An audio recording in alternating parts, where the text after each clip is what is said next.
పార్వతీపురం మన్యం జిల్లాలో పెను ప్రమాదం తప్పింది. జీడిపప్పు లోడు తీసుకుని వెళ్తున్న లారీకి కురుపం మండలం మూలిగూడ జంక్షన్ వద్ద 11 kV విద్యుత్ తీగలు తగిలాయి. ఈ క్రమంలో లారీ టైర్లు కాలిపోయాయి. సమాచారం తెలుసుకున్న విద్యుత్ సిబ్బంది సకాలంలో స్పందించి కరెంటు సరఫరా నిలిపివేశారు.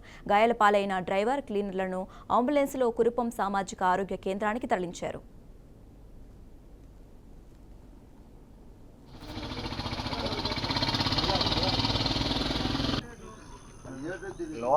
లైన్ చూసుకోకుండా మీరు వచ్చారు.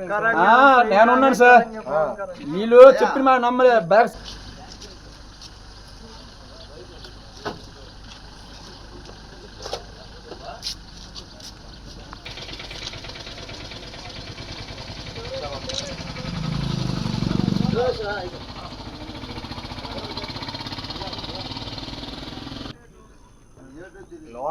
లైన్ చూసుకోకుండా మీరు వచ్చారు.